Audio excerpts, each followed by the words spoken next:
So today's talk is a scientist primer on mental health. And so my name's Wendy Marie Ingram. I'm the co-founder and CEO of Dragonfly Mental Health, which is the organization that's putting on this mental health literacy talk today.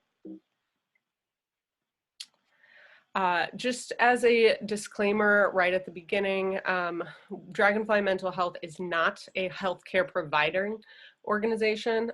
The information provided today does not qualify as medical advice and certainly does not substitute for speaking to medical professionals about your own or your loved one's care. If you are having a crisis right now and need emergency help, we recommend that you reach out to your local emergency services so that they can get you connected. If you want to find a list from all over the world of local 24/7 hotlines, you can go to this website listed here to find crisis centers that are locally appropriate for you. So the outline of today's little chat and talk is I'll start with a little bit of a personal and Dragonfly mental health introduction. I'll delineate as clearly as I can what this talk is and what it is not meant to be. We're going to touch on a spectrum of mental health, and then the bulk of the talk is going to be a brief overview of mental illnesses. So we're going to spend a fair amount of time on mood disorders and anxiety, and then touch a little bit more briefly on burnout, psychosis, substance abuse, autism spectrum disorder, and obsessive compulsive disorder. Throughout these talks, as well as re-emphasizing at the end, I will emphasize treatment and prevention and the importance of that. And then at the end, hopefully we'll really be able to have an open, lively discussion amongst all of us, either through the chat or we can have you unmute yourselves at the end. So as I mentioned, I have a PhD. I received my PhD from UC Berkeley in 2015. I studied molecular and cell biology. And prior to that, I was in a biochemistry research lab for 4 years. And following my PhD, I went to Johns Hopkins at the School of Public Health to study psychiatric epidemiology. So my research interests really have been quite long-lived, interested in brain and behavior research, and all the way from molecules to populations. I'm really quite fascinated by and now well-trained and knowledgeable about psychiatric illness. And so in addition to my research work, over the last 7 years, I've been really actively engaged in academic mental health advocacy. So working first at UC Berkeley in a volunteer group to create a peer-led organization there. And then at Johns Hopkins, I helped start and found a mental health graduate network at the School of Public Health. And now I'm the founder and CEO of Dragonfly Mental Health. So Dragonfly, for those of you who aren't familiar, is an organization that's nonprofit. We're just barely a year old, and we really are founded on 3 major domains of activity. The first is we've created a global consortium focused on academic mental health. And so this is a large group of volunteers now that are all academics or academic adjacent individuals that are working together to conduct research and address systemic issues among, within academia. The second major domain of activity is that we really want to build a worldwide community of academics that care about mental health, both their own and their communities. And so one of the ways in which we do this is 3 days a week we host something called Dragonfly Cafe. We also have an online Slack space to bring people together who are passionate about these issues, but maybe don't have enough time to volunteer or interest in joining the global consortium. So Dragonfly Cafe is open to all. It's peer-to-peer support, and it's a really wonderful, lovely place. So I recommend checking that out and joining us sometime. It's where the gerbil thing was discovered. So the third and most, immediately impactful domain of activity we have really is focused on developing and deploying and delivering on-campus programs. So these are workshops, our literacy talks such as this, our skills workshops, our anti-stigma campaigns, things like that, that are geared towards, and we build evidence around, and improve them so that they create cultural and climate changes directly in academic communities themselves. So at Dragonfly, we've developed a model for these on-campus programs where there's essentially 5 domains of excellence. One involves department-wide committee and commitment. And then another critical piece is peer-to-peer networks. So maybe having a graduate student focused group, a postdoc focused group, a by faculty for faculty focused group that primarily, or at least in part, focuses on mental health. And then the 3 things that Dragonfly can really help, other than the setup and recommendations and coaching about how to set up these committees departmentally or amongst peers, is to deliver or recommend skills, fighting stigma, and improving mental health literacy. And so everything that we do is we customize it for each community, because each community is unique and we know that their needs are too.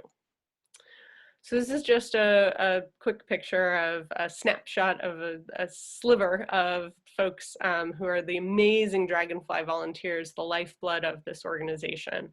And we now have over 120 volunteers varying from over 15 countries. And it's just a phenomenally diverse group of people who are really passionate about this and a joy to work with. So now the talk. What this talk is meant to be is a brief mental health introduction.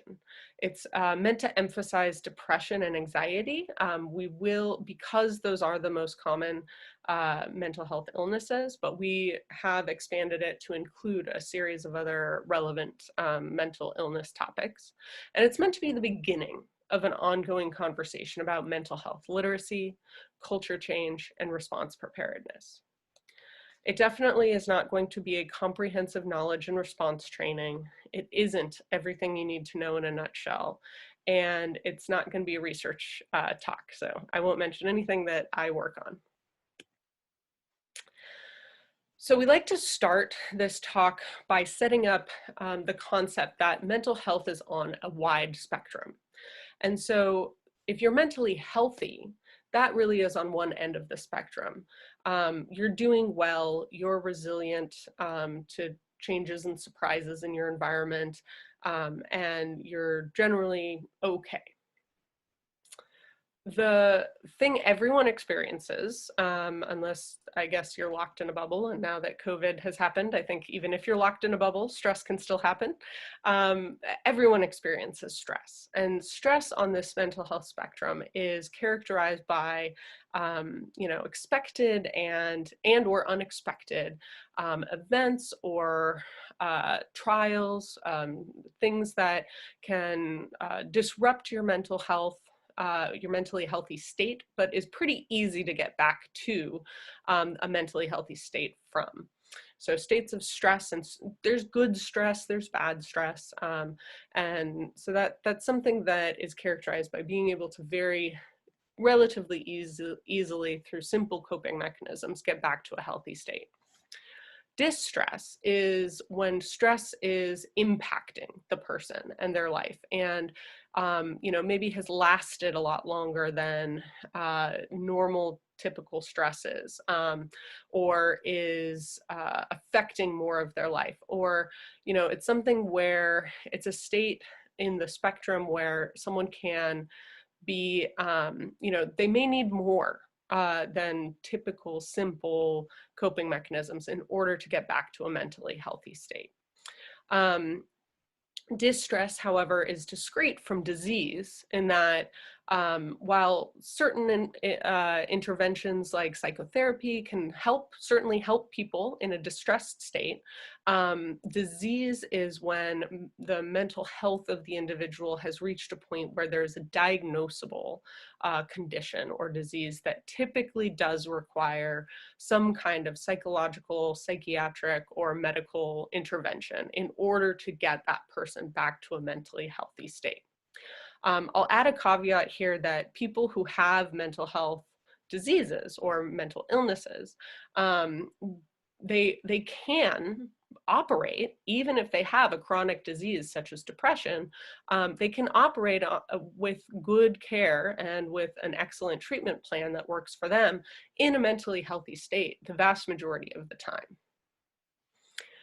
And then the final edge of this mental health spectrum is crisis. And so these are folks that may be experiencing acute psychosis or feelings of wanting to harm themselves or others. It's something that needs to be addressed immediately. It's an emergent condition, and something that the person really cannot handle on their own and needs to be dealt with external support. So today we're really just going to focus on mental disease or mental illness. So there's a lot of different diseases that affect the brain, and the mental illnesses generally fit these three pieces in order to be diagnosable. So symptoms have to be consistent for more than a reasonable time. So this seems a little vague, and it is, but because the requirements are different depending on whether you're talking about depression or bipolar disorder or anxiety or post-traumatic stress disorder. These all maybe have different time periods that in order to be diagnosable and meet criteria. But in general, the symptoms have to be consistent, but not necessarily constant. That would be more days than not. And people can still have good days, but if it's happening more often than not, then we're talking about consistent symptoms, and usually it's longer than 2 weeks. However, if anyone is familiar, with this or someone who's struggled, things like depression or chronic illnesses like bipolar disorder episodes and symptoms can last months, especially without intervention. Sometimes even years, honestly. So the second piece of what makes it a disease is that the symptoms have to represent a significant change in the person's normal experience upon the onset. And so, I usually make a joke here about in my academic community, there are some people who are just irritable, and that's their personality. It's not that they're necessarily suffering from depression. So just because you meet some of these symptoms, if it doesn't meet all this criteria, if it doesn't indicate a significant change in the person's normal experience, then it's not necessarily meeting this particular criteria. And then the third and really most important piece here is that social, occupational, educational, or some other important functioning must be negatively impacted by these changes. So I want to make a few points about mental diseases because it applies to all of them. Every single thing I'm going to be talking about today is a real biologically and environmentally driven illness that can be episodic, it can be chronic, or they can be singular events that happen. Basically, all of them are preventable and or highly treatable. And what we know from epidemiological studies is that it is critical to a mentally healthy climate and culture to have access to care and community support in getting that care. So the first topic we're going to talk about is mood disorders and anxiety. This is what I study, so I'll be a little long-winded on this. So mood disorders include depression and bipolar disorder and a few other things, but these are the two most common. Depression is major depression is a disease that affects up to 16% of an entire population in their lifetime. So it's really quite prevalent. It's a lot more prevalent than you might imagine. Bipolar disorder is about 2.5% lifetime prevalence.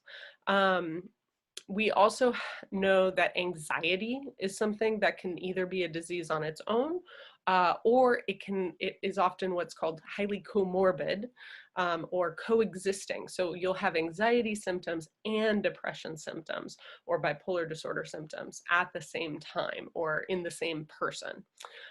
So they tend to run together, basically. So one of the things that we were talking about mental health literacy and improving that, and especially focusing on mood disorders, is, so a lot of us here in Dragonfly are motivated by our own lived experience or losses.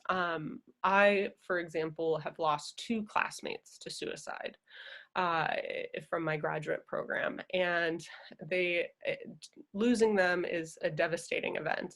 But rather than talk about suicide itself directly, we focus on talking about improving mental health literacy and improving detection and awareness around mood disorders, because mood disorders underlie 80 to 90% of suicides.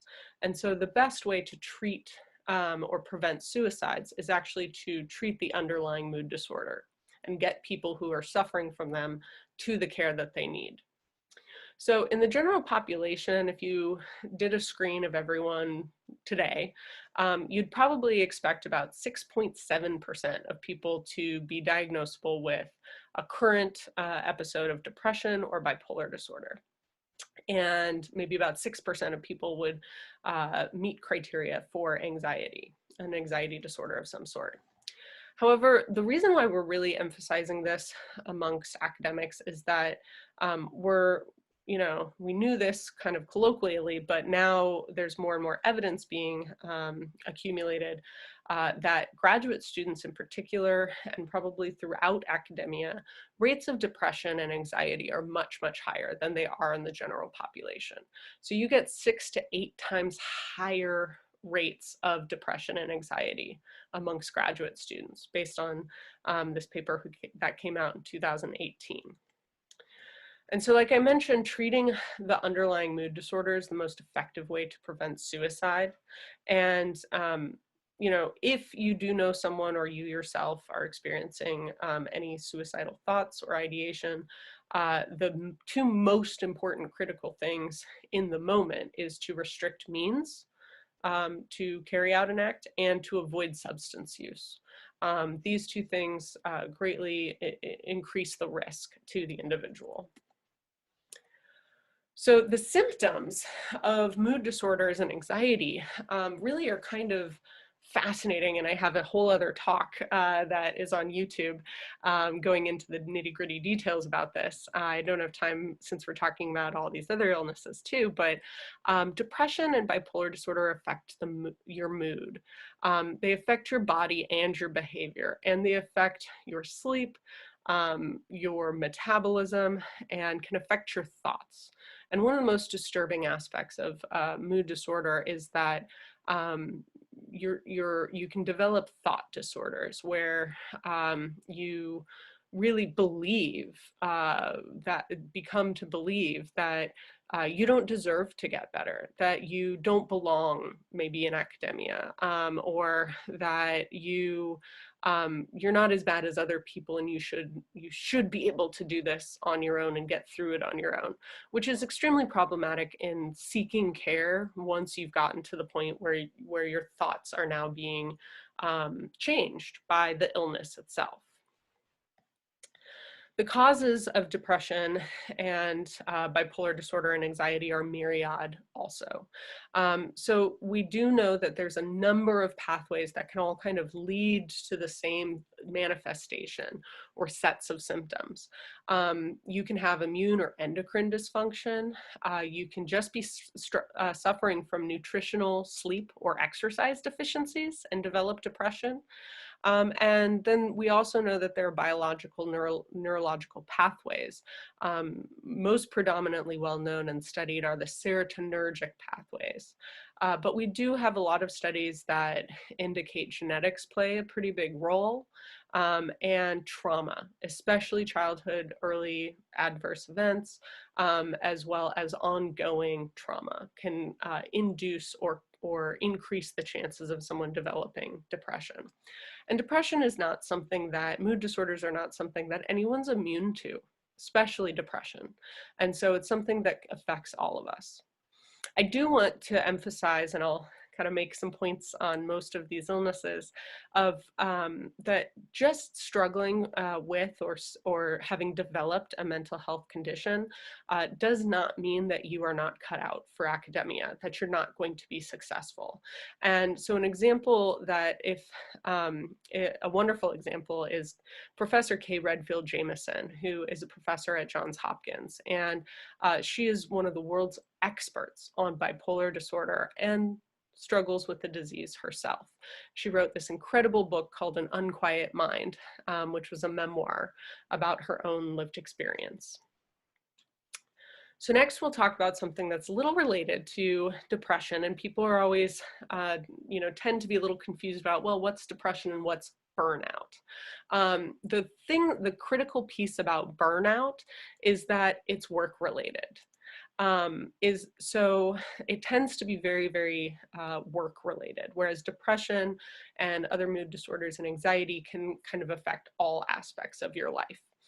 So the symptoms of burnout are emotional or physical exhaustion, reduced resilience and adaptability. You may develop a cynicism about work or your colleagues that you work with. And it's usually accompanied by reduced performance or ability to concentrate, especially at work. The causes, burnout has really grown in the literature as being pretty well studied, and the causes really seem to be pretty uniformly extreme chronic stress relating to work or sometimes other ongoing activities, feeling a lack of control, especially at work, or maybe experiencing bullying or toxic work environments or relationships. And especially a big cause is having very poor work-life balance. The great thing about burnout is that if any of this is resonating with you, we have very clear evidence that some nice, sometimes more complicated to achieve things than others, but these things work. They definitely improve the situation and improve people's mental health. So taking breaks or vacation is critical and very, very helpful when someone is suffering from burnout. Sometimes people need to negotiate better hours or certain accommodations that really work for them to allow them to do their job at the capacity they're expected while not taxing their system. And improving communication with your boss or your colleagues can really help as well. So seeking support and building better relationships at work very intentionally can be very good. So creating like a peer network or scheduling time to just spend together and get to know each other as people, not just colleagues. And then mindfulness, sleep, and exercise all seem to be very effective strategies for burnout. So if none of those things really are working for you and you're experiencing something that you're, thinking might be burnout, and these aren't working, it might be something more severe. It might be depression. So that's when you would definitely want to go talk to a psychologist or your primary care physician and see if maybe you need more advanced care. So psychosis is something that's relatively rare, but it is something that when it occurs, both for the individual and the people in their community, it can be very distressing. So symptoms involve being disconnected from reality, bizarre behavior, experiencing what are called delusions. So these are strongly held fixed beliefs that are not supported by other people's experience or evidence. Hallucinations, these can be auditory or visual, or even tactile. Psychosis is often accompanied by chaotic or incoherent speech and or writing. So especially in these days where we're more emailing to one another and not seeing each other in person as much, it might come across in their writing or emails. And so psychosis or psychotic disorders really affect only about 1% of the population worldwide. And the causes are really, there's a huge genetic component here. It's about 50% estimated to be driven by genetics, and about 50% environmental triggers. And so you can also induce psychosis through extreme sleep disturbance. So some folks have experienced psychosis after being sleep deprived for 5 to 7 days. You can also induce psychosis with substance use, certain hallucinogens, or withdrawal from substances. So you can have alcohol withdrawal psychosis, for example. And it can also accompany other disorders, most predominantly bipolar mania or borderline personality disorder. And these are usually determined by a psychiatrist and end up being called psychotic features of one of these other underlying disorders. What's great is that, despite how, worrying it can be for someone to experience psychotic symptoms, and in fact, a lot of folks who especially are higher educated or have higher coping skills may really try to hide it and not tell people about it because they're embarrassed or they're worried about it, that their brain has broken forever. It's not true. So there are excellent treatments for this, and people can lead very productive, enjoyable lives, even if they've experienced these signs and symptoms. So antipsychotics, psychodynamic therapy, dialectical behavioral therapy are all excellent treatments. And the key really is to get into treatment as soon as you start experiencing these symptoms. So as I said, psychosis, just like bipolar disorder or depression, is not the end of your career. There's an amazing book called The Center Cannot Hold, written by Professor Ellen Sachs, who is a law professor in California. So I would recommend checking that out. Substance use disorder. This is something that is really an unfortunately highly stigmatized mental illness, and it is a mental illness. So the symptoms that elevate something from substance use to a substance use disorder is usually laid out as daily use or binge behavior. If someone's experiencing frequent blackouts from using these substances, or they find that they're lying about their use to their colleagues, to their loved ones, to their family. If they're experiencing cravings, or the cravings themselves or their use are impacting their work or ability to do their job or hold their job, this is when it is now problematic. And if it affects their friendships and their relationships, and it can also, all of these things can affect, many substances can affect both your mental and physical health. So for example, alcohol abuse or alcohol use disorder can lead to the development of depression. Conversely, we know that if someone is experiencing depressive symptoms, they'll often try to self-medicate, so to speak, and numb the pain that they're feeling psychically with substances. So it's a two-way street, and they can be difficult to disentangle, but they're both treatable, and they both can be treated together as well. So the causes are Also really predominantly genetic. So our estimates are that about 40 to 60% of substance use disorder really can be attributed to genetic predisposition. You know, as I kind of mentioned, if someone's having other issues or stresses in life that they're trying to cover up, they can use substances as coping behavior or self-medication. And then also just the easy access to so much of this, and the social pressure to engage in moderate, you know, drinking or maybe cannabis use where it's legal, can lead these individuals to develop a dependence, which is really unfortunate. And as I mentioned, it is linked to other mental diseases. So it's often very complicated for folks to who develop this disorder to get and seek treatment, especially because of the stigma, which is just such a tragedy. So what helps, and what's great about this, like any other mental illness, is that it's treatable. And so detoxification programs, support groups to maintain sobriety, individual or group counseling and peer support are incredibly effective. Unfortunately, in the US, only about 10% of people meeting criteria for substance use disorder seek treatment in a given year. So we really need to make some societal changes there to encourage people to get the care that will help them. And in addition, if anyone's having experiences of other diagnosable mental illnesses like anxiety or depression or bipolar disorder, those need to be treated as well.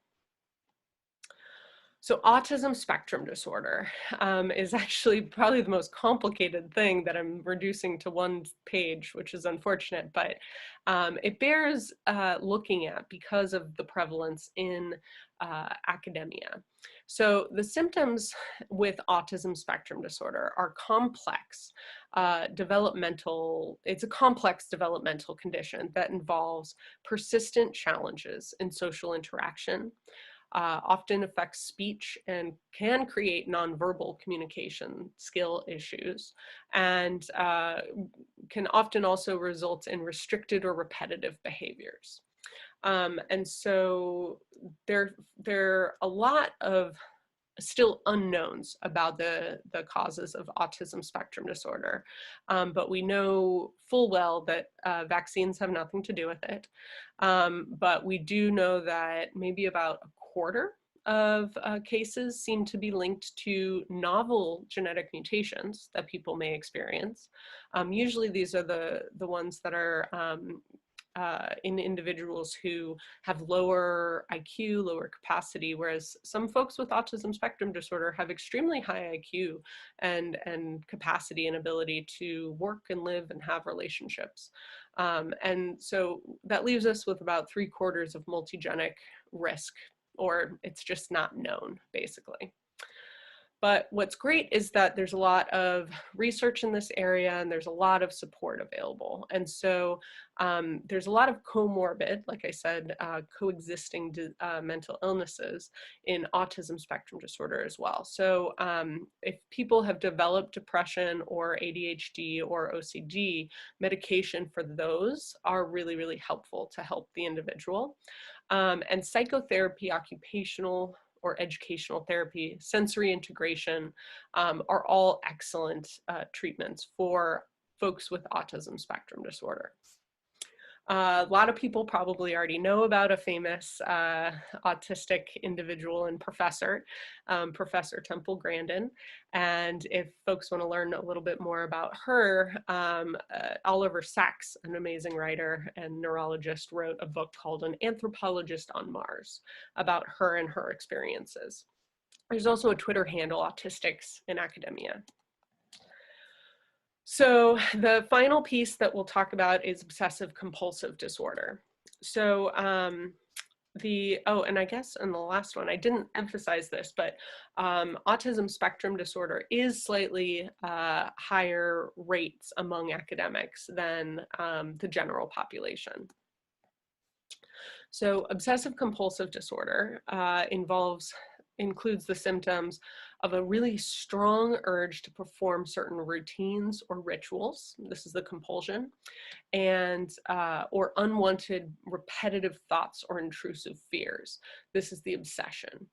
And so what this disorder can do is end up causing someone to spend up to hours a day performing physical or mental rituals that really can be disruptive to their life and relationships, and can lead to even avoidance of triggers or people because they're embarrassed about their obsessions or their compulsions. So the causes are again myriad. Their genetics, trauma, as well as brain structural differences have all been implicated in the causation of a obsessive compulsive disorder. And while 1% of the population worldwide would be diagnosable with OCD, what we find is that in academia, in some studies that were looking at engineers and some other more STEM folks, the rates can be as high as 3.5%. So that's three and a half times higher likelihood of folks having OCD in our communities, the academics. What helps? Again, treatable, cognitive behavioral therapy, exposure and response prevention, and then certain medications. For example, some SSRIs, but not others, really do help with OCD. And if you're interested in finding someone else who's very successful and open about their condition, Dr. Nadine Muller on her website writes blogs and seems to be a nice advocate for better understanding and appreciation of OCD folks. So I'll just re-emphasize here that mental disease is highly treatable. So for major depression, the most common mental illness that people will experience, especially in academia, 80% will respond to standard treatment. So, you know, there's a lot of hesitation to seek care, unfortunately. In fact, the average person waits 6 to 8 years to seek treatment from their first onset of depressive symptoms. And this is just tragic because the longer a mental illness goes untreated, other comorbid disorders can complicate that recovery and delay the treatment response. So, you know, it's really like cancer 50 years ago, where we didn't have early detection, and a lot of people, you know, suffered needlessly and were dying from cancer because we weren't catching it early. So mental illness is the same. The sooner you notice symptoms and signs and seek treatment and seek support and start creating a treatment plan and solutions for yourself, the better off you're going to be.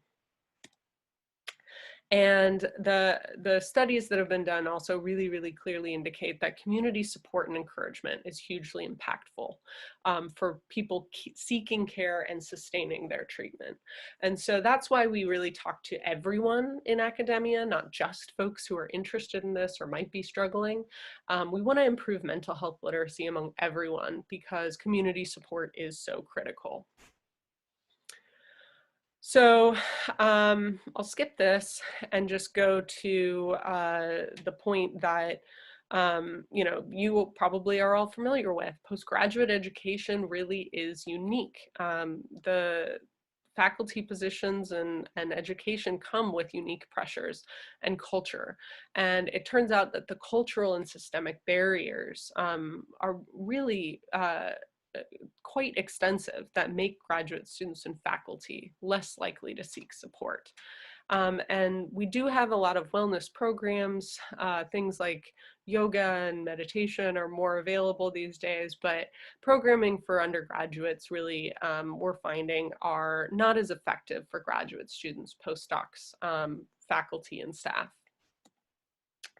And so I always like to include in these talks a little moment to talk about diversity of experience. So there are some folks who, while no one's immune to depression or mental illnesses, there are some folks who are going to be experiencing additional traumas and stresses that others who don't belong to those groups won't experience and maybe aren't aware of. And so these are all in the boxes that I'm going to bring up. These are all things that people have said to me, or I've heard from folks or experienced myself. And so women are more likely to experience sexual harassment and violence. First generation students are more likely to have economic challenges. People of color experience racism and discrimination at alarming and systemic rates and methods. International students are more likely to experience cultural and language barriers, and folks belonging to the LGBTQ plus community are much more likely to experience marginalization and homophobia. And from what we know about intersectionality, when someone belongs to more than one of these groups, it's often more than additive, the impact on their lives and also their mental health. So I would like to, I enjoy bringing up this comparison and the irony of it in that, you know, we have elite athletes in our world who function physically at the highest levels and continue to break barriers and all kinds of amazing records year after year after year. And yet when they're injured, when their instrument, their body, experiences an acute pain or, you know, seems to be having something chronic, they respond to it right away, even courtside, in front of the whole world to see. And yet in academia, where our minds are our instrument, when we experience trauma or, are starting to have some problems with our instrument that's most critical for us, we tend to just keep doing the same thing. And that's really problematic. And I hope we can work together to change that in academia. So with that, that's the end of the talk. And I will, seems like a few more people joined us, which is great. And so for anyone who's here now, I'd like to pose to you some of these questions to maybe get the ball rolling, start the discussion. But we really are open to talking about just about anything at this stage in the game. So are there any thoughts or questions or things people wanted to bring up or chat about?